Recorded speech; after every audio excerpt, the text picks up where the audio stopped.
City న్యూస్కు స్వాగతం. రాష్ట్ర ప్రభుత్వం రాష్ట్ర అభివృద్ధికి కట్టుబడి ఉందని, ప్రజల సంక్షేమం అభివృద్ధి రెండు కళ్లుగా భావిస్తోందని రాష్ట్ర గృహ నిర్మాణం, సమాచారం, పౌర సంబంధాల శాఖ మంత్రి కొలుసు పార్థసారథి అన్నారు. రాష్ట్ర ప్రభుత్వం రాష్ట్ర అభివృద్ధికి కట్టుబడి ఉందని, ప్రజల సంక్షేమము అభివృద్ధి రెండు కళ్లుగా పనిచేస్తుందని రాష్ట్ర గృహ నిర్మాణం, సమాచార, పౌర సంబంధాల శాఖ మంత్రి కొలుసు పార్థసారథి పేర్కొన్నారు. ఆర్ఎండ్బి అతిథి గృహంలో మీడియా సమావేశంలో మంత్రి పార్థసారథి మాట్లాడుతూ, గత ప్రభుత్వం అప్రజాస్వామిక పాలన వలన ఆర్థిక సమస్యలు ఎదుర్కొంటున్నామని, రాష్ట్రాన్ని గాడిలో పెట్టేందుకు అన్ని విధాలా కృషి చేస్తున్నామన్నారు. రాష్ట్రాన్ని పారిశ్రామికంగా, వ్యవసాయపరంగా, ఉపాధి పరంగా అన్ని రంగాల్లో ఒక భరోసా కల్పించాలని తపనతో రాష్ట్ర ప్రభుత్వం పనిచేస్తుందన్నారు. టిట్కో ఇళ్లు నాటి ముఖ్యమంత్రి నారా చంద్రబాబు నాయుడు 80 నుంచి 85% పూర్తి చేశారని, గత ప్రభుత్వం వాటిని పాడుపడేలా చేసిందని, తాము త్వరలో వచ్చే 1.5 సంవత్సరంలోగా అందుబాటులో ఉన్న ఆర్థిక వనరులను దృష్టిలో ఉంచుకొని ఇళ్ల నిర్మాణం పూర్తి చేస్తామన్నారు. ఓటాన్ అకౌంట్ బడ్జెట్పై ఆయన మాట్లాడుతూ, రాష్ట్ర ఆర్థిక పరిస్థితిని పరిగణలోకి తీసుకుని పూర్తిస్థాయి బడ్జెట్ను త్వరలో ప్రవేశపెడతామన్నారు. రాష్ట్ర సమాచార, పౌర సంబంధాల శాఖ కమిషనర్పై వచ్చిన ఆరోపణలపై విజిలెన్స్ విచారణ జరుగుతుందన్నారు. పాత్రికేయులకు అక్రిడిటేషన్లు, ఇతర న్యాయమైన కోరికలు రాష్ట్ర ముఖ్యమంత్రితో మాట్లాడి ఆమోదించేలా చూస్తామన్నారు. పరిస్థితులు మీ అందరికీ తెలిసిందే. చాలా ఇబ్బందికరంగా ఉన్నప్పటికీ చంద్రబాబు నాయుడు గారికి ఉన్న అనుభవం కానివ్వండి, విజన్ కానివ్వండి, అదేవిధంగా పవన్ కళ్యాణ్ గారు వారి కమిట్మెంట్ కానివ్వండి, దాంతోపాటు మోడీ గారి సపోర్ట్ కానివ్వండి, వీటన్నిటినీ తీసుకుని రాష్ట్రాన్ని ముందుకు తీసుకువెళ్ళటానికి ఈ ప్రభుత్వం తీవ్రంగా కృషి చేస్తుందని చెప్పేసి మనవి చేస్తాను. గత ప్రభుత్వం చేసిన తప్పిదాలు కానివ్వండి, పూర్తి బాధ్యతారాహిత్య పరిపాలన కానివ్వండి,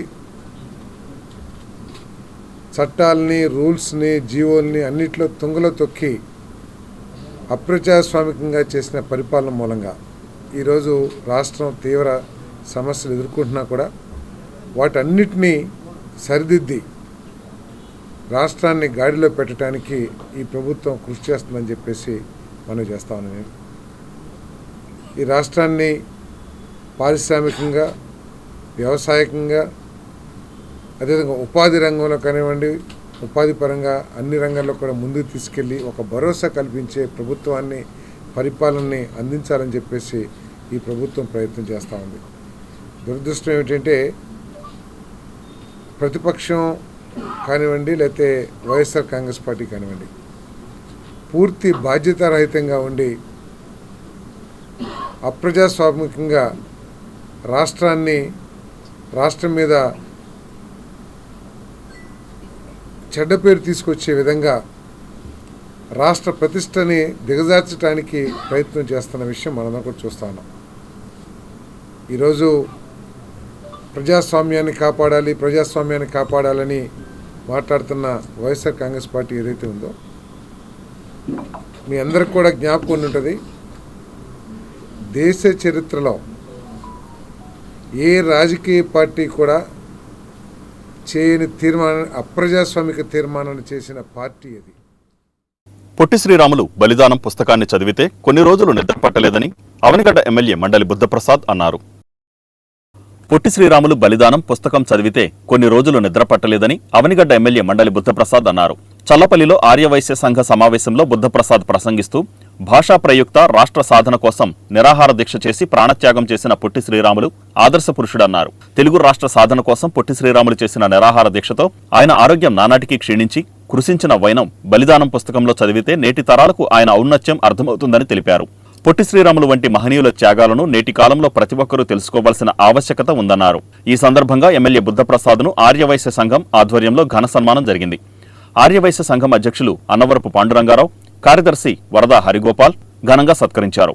మండల ఆర్యవైశ్య సంఘం అధ్యక్షులు వరద తాండవకృష్ణ, కన్యకా పరమేశ్వరి ఆర్యవైశ్య కళ్యాణ మండపం అధ్యక్షులు కొల్లిపర నాగపోతరాజు, జిల్లా ఆర్యవైశ్య రాజకీయ కమిటీ చైర్మన్ జల్లూరి ప్రసాద్ తదితరులు ఈ కార్యక్రమంలో పాల్గొన్నారు.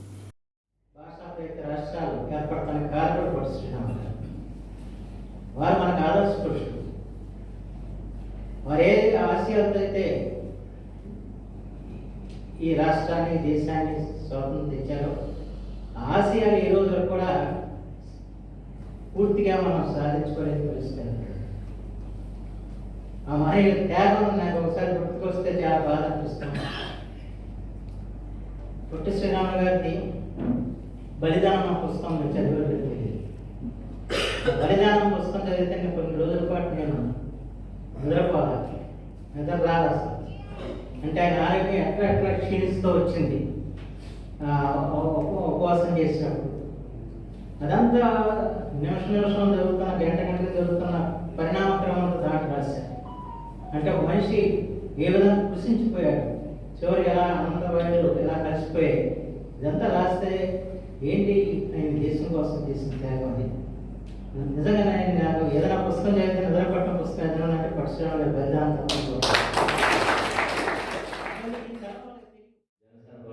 పోటీ చేసి ఎప్పుడు లేనంత మెజార్టీ, హైయెస్ట్ మెజార్టీతో మరి ప్రజలందరూ కూడా ఎన్నుకోవడం జరిగింది.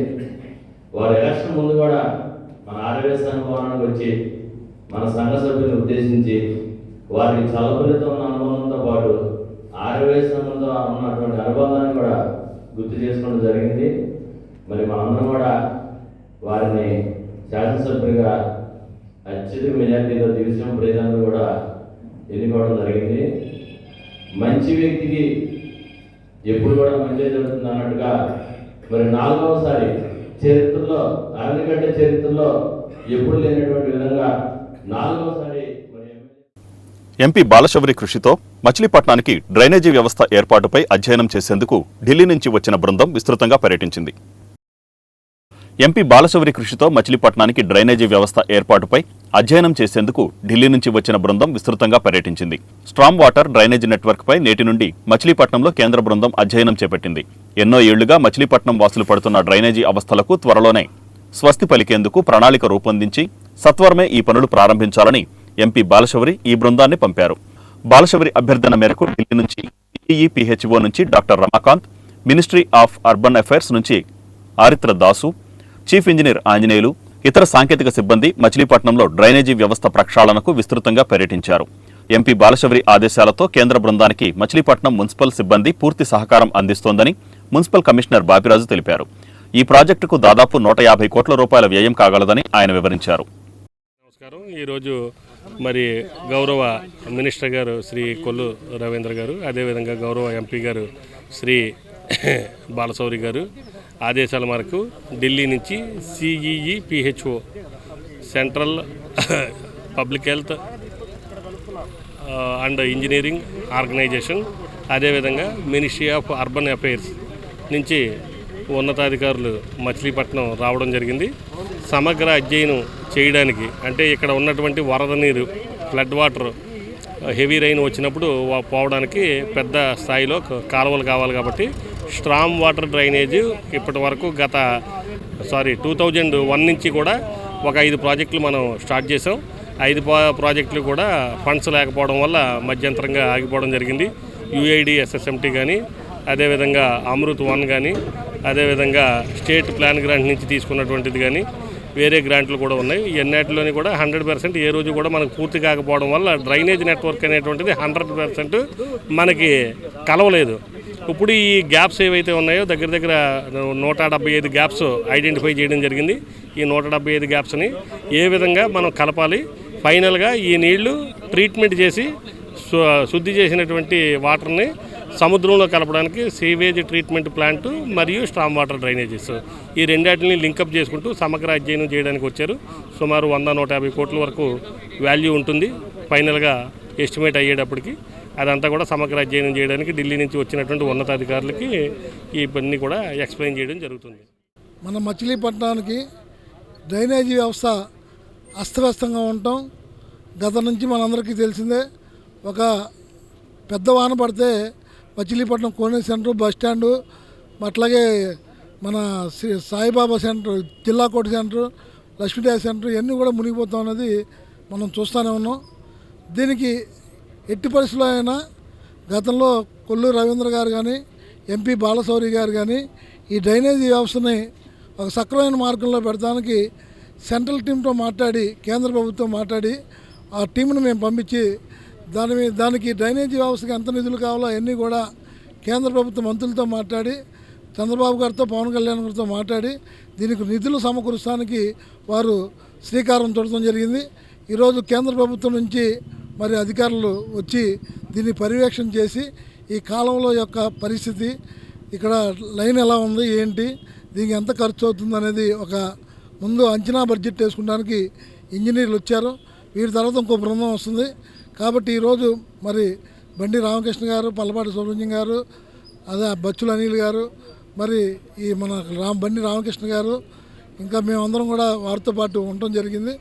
మాకు కూడా తెలిసినంతవరకు మచిలీపట్నంలో పెద్ద వాన వచ్చినప్పుడు గతంలో మోటార్ల ద్వారా పంపింగ్ చేసేవాళ్ళం. ఆ పంపింగ్ వ్యవస్థ అనేది ఇప్పుడు లేదు. ఆ పంపింగ్ వ్యవస్థతో పాటు ఇక్కడ డ్రైనేజీ కొన్ని చోట్ల లింకులు లేకపోవటం, పూర్తి స్థాయిలో ఒక వ్యవస్థ లేకపోవడం కూడా మరి మచిలీపట్నం చిన్న వర్షం పడినా కూడా మునిగిపోయే పరిస్థితి ఉంది. కాబట్టి దీన్నంతా కూడా ఎన్నో సంవత్సరాల మట్టి లోతట్టు ప్రాంతంగా తయారయ్యి స్లమ్ ఏరియాలో మరీ చాలా ఇబ్బంది పడుతుందనేది మన యొక్క నాయకులు గుర్తించి మరి ఢిల్లీ నుంచి మరి అక్కడ ఉన్నటువంటి ఇంజనీర్లు రావటం, వాళ్ళు సర్వే చేసి పరిస్థితిని అంతా అవగాహన చేసుకుని ఈ ఇబ్బంది శాశ్వతంగా మరి రాకుండా ఏం చేయాలనే దాని మీద మొత్తం అవగాహన చేసుకుంటున్నారు. దాని అంతా సర్వే చేస్తున్నారు. ఎందుకంటే గత ప్రభుత్వం 54 కోట్లు వస్తే 4 కోట్ల రూపాయలు మరి స్టేట్ గవర్నమెంట్ ఇస్తే అది రిలీజ్ చేసేవాళ్ళు. అది రిలీజ్ అవ్వబోవటం వల్ల 5 సంవత్సరాలు పూర్తిగా పూడికలు తీయడం మానేశారు. ఎక్కడ పూడికలు అక్కడే ఉన్నాయి. నీళ్లు అస్తవ్యస్తంగా కూడా మురికి నీళ్ళు పరిస్థితి ఎక్కడా కూడా లాగట్లేదు. ఈ విషయాన్ని వాళ్ళ దృష్టికి తీసుకెళ్ళటం, వాళ్ళందరూ కూడా స్టేట్కి సంబంధించినటువంటి మరి అమరావతి నుంచి కూడా సంబంధించిన నాయకులు వచ్చారు. అమృత అనే స్కీము ఎక్కడైతే కార్పొరేట్కి సంబంధించిన ఉన్నాయో అవన్నీ కూడా మరి శుభ్రంగా డ్రైనేజీ వ్యవస్థని బాగు చేయాలని ఆ యొక్క కార్యక్రమానికి వచ్చిన మరి కమిషనర్ గారు, వాళ్ళకి ఢిల్లీ నుంచి వచ్చిన బృందానికి, అలాగే విజయవాడ నుంచి వచ్చిన బృందాన్ని అందరికీ కూడా మరి బాబా ప్రసాద్ గారు, తెలుగుదేశం నాయకులు, జనసేన నాయకులు అందరూ కూడా రావడం జరిగింది. యోగా ద్వారా సంపూర్ణ ఆరోగ్యం లభిస్తుందని కలెక్టర్ డీకే బాలాజీ అన్నారు. యోగా ద్వారా సంపూర్ణ ఆరోగ్యం లభిస్తుందని జిల్లా కలెక్టర్ డీకే బాలాజీ పేర్కొన్నారు. జిల్లా పరిషత్ కన్వెన్షన్ హాల్లో జిల్లా అధికారులకు, ప్రభుత్వ ఉద్యోగులకు ప్రత్యేక యోగా శిక్షణ తరగతులు జిల్లా కలెక్టర్ డీకే బాలాజీ ప్రారంభించారు. ఈ శిక్షణా తరగతుల్లో డీఆర్ఓ చంద్రశేఖరరావు, వివిధ శాఖల అధికారులు, సిబ్బంది పాల్గొన్నారు. ఈ సందర్భంగా అధికారులు, ఉద్యోగులతో పాటు కలెక్టర్ బాలాజీ యోగాసనాలు వేశారు. మానసిక వికాసానికి, శారీరక దారుఢ్యానికి యోగా ఉపయోగపడుతుందని ఆయన అన్నారు. విధి నిర్వహణలో ఒత్తిడులను యోగా ద్వారా పారద్రోలి మానసిక ప్రశాంతత పొందవచ్చునన్నారు. ప్రతి ఒక్కరూ యోగాను దినచర్యలో భాగంగా భావించాలన్నారు. అనేక రుగ్మతల నుండి యోగా వల్ల ఉపశమనం లభిస్తుందని కలెక్టర్ బాలాజీ అన్నారు.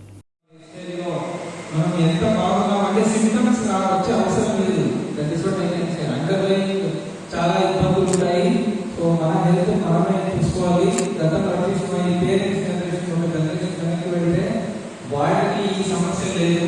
మనం తింటున్న ఫుడ్ ఉండొచ్చు, పీల్చుకుంటున్న గాలి ఉండొచ్చు, మొత్తం కంటామినేషన్ నుంచే మొత్తం కంటామినేట్ అయ్యింది కనుక మనం తప్పనిసరిగా మన ఆరోగ్యాన్ని మనమే చూసుకోవాలి.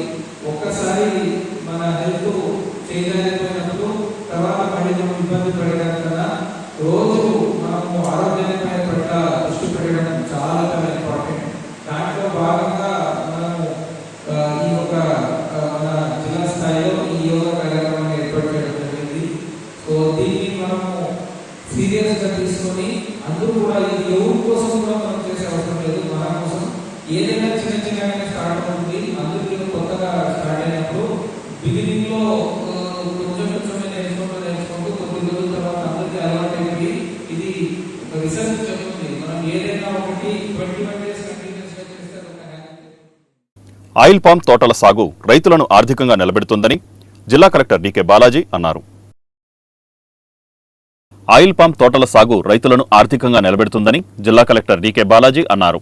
పామర్ ఎంపీడీఓ కార్యాలయంలో ఉద్యాన శాఖ ఆధ్వర్యంలో ఆయిల్ పామ్ సాగుపై గ్రామస్థాయి ఉద్యాన, వ్యవసాయ శాఖల సహాయ సిబ్బందికి, రైతులకు అవగాహన సదస్సు నిర్వహించారు. ఈ కార్యక్రమంలో కలెక్టర్ ఆయిల్ పామ్ సాగు విధానం, సాగుకు ప్రభుత్వం కల్పిస్తున్న వివిధ రాయితీలను, వివరాలను తెలియజేశారు. దేశంలో అధిక శాతం మంది వ్యవసాయంపైనే ఆధారపడి జీవిస్తున్నారని, రైతులకు అధిక లాభాలను తెచ్చిపెట్టే పంటలను సాగు చేసే విధంగా కృషి చేయాలని ఉద్యాన అధికారులు, గ్రామ వ్యవసాయ సహాయకులకు సూచించారు. ఆయిల్ పామ్ సాగు వివరాలను ఆయన తెలియజేస్తూ సాగు చేపట్టే రైతులకు హెక్టారుకు 143 మొక్కలను 100% సబ్సిడీతో ప్రభుత్వం ఉచితంగా అందిస్తుందన్నారు. సాధారణంగా ఒక్కొక్క మొక్క ధర 193 రూపాయలు ఉంటుందని, రైతులను ప్రోత్సహించేందుకు ప్రభుత్వం పూర్తిస్థాయి సబ్సిడీతో ఉచితంగా మొక్కలను అందిస్తుందన్నారు. అదేవిధంగా సూక్ష్మ సేద్యం పద్ధతిపై సాగు చేపట్టే రైతులకు 50% రాయితీతో డ్రిప్పర్స్, జెట్ పరికరాలను అందిస్తామని అన్నారు.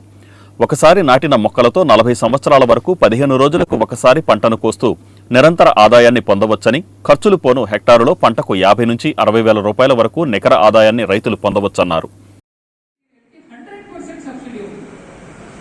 అంటే ప్లాంట్ మెటీరియల్ 100% ఫ్రీ అన్నమాట రైతుకి. 100% ఫ్రీ అంటే ఇప్పుడు ఒక్కొక్క హెక్టేర్ కి దాదాపు 143 మొక్కలు కావాలి. ఒక్కొక్క మొక్క 193 రూపాయలు అవుతుంది.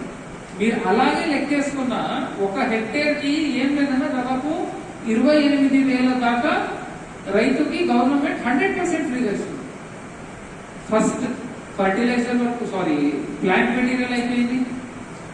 రెండోది మనకు ఇరిగేషన్ కి మనకు డ్రిప్ ఇరిగేషన్ అది డ్రిప్ ద్వారా కానీ మీరు జెట్స్ ద్వారా కానీ చేస్తే దానికి కూడా సెపరేట్ గా స్కీమ్ ఉంది. దాంట్లో కూడా రైతులకి ఫుల్ ఉపయోగాలు ఉన్నాయి.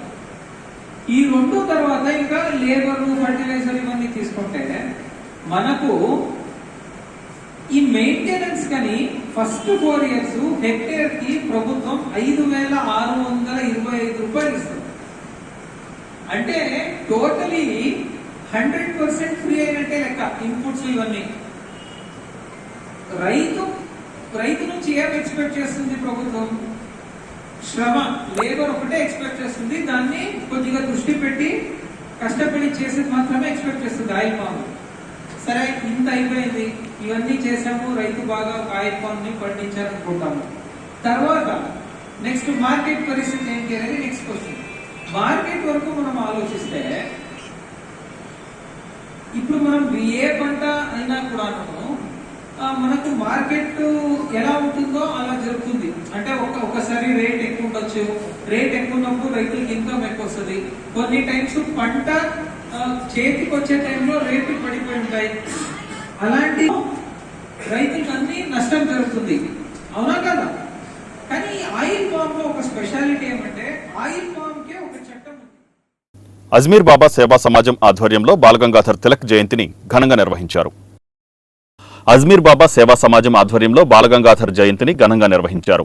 ఈ సందర్భంగా ఆయన చిత్రపటానికి పూలమాలలు వేసి నివాళులర్పించారు. ప్రముఖ సంఘ సంస్కర్తగా పేరొందిన తిలక్ స్వాతంత్ర పోరాటంలో అనేక పత్రికలకు సంపాదకత్వం వహించారని, నేటి తరం పాత్రికేయులు ఆయనను ఆదర్శంగా తీసుకోవాలని ఈ సందర్భంగా వక్తలు పేర్కొన్నారు. డాక్టర్ నాగేశ్వరరావు పర్యవేక్షణలో జరిగిన ఈ కార్యక్రమంలో వైజ్మెన్ క్లబ్ అధ్యక్షుడు సయ్యద్ పీర్, రవి, సయ్యద్ బాజీ, షేరాలి, ఇస్మాయిల్, సుబ్బారావు తదితరులు పాల్గొన్నారు.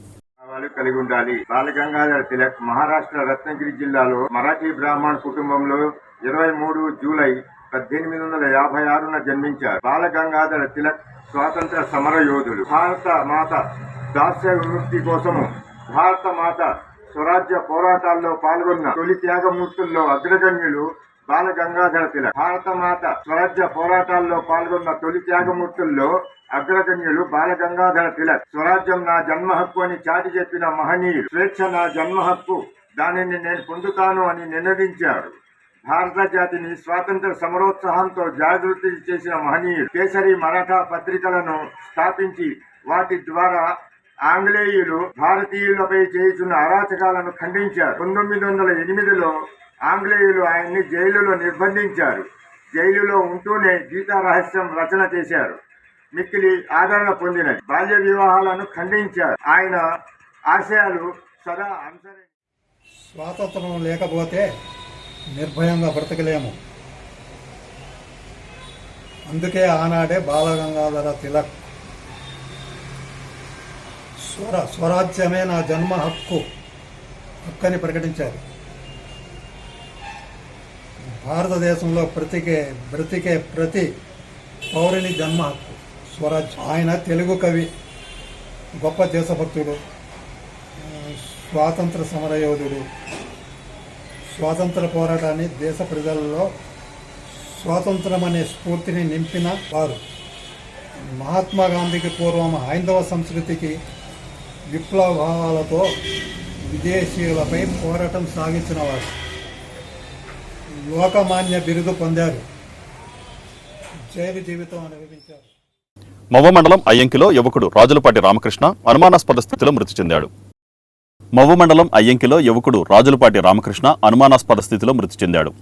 కారకంపాడు రహదారిలోని చెట్టుకు వేలాడుతూ రామకృష్ణ కనిపించడంతో స్థానికులు పోలీసులకు ఫిర్యాదు చేశారు. హత్య చేసి రామకృష్ణను ఉరివేశారని కుటుంబ సభ్యులు ఆరోపిస్తున్నారు. కేసు నమోదు చేసి వివిధ కోణాల్లో దర్యాప్తు చేపట్టినట్లు కూచిపూడి పోలీసులు తెలిపారు. ఈ వార్తలు ఇంతటితో సమాప్తం. నమస్కారం.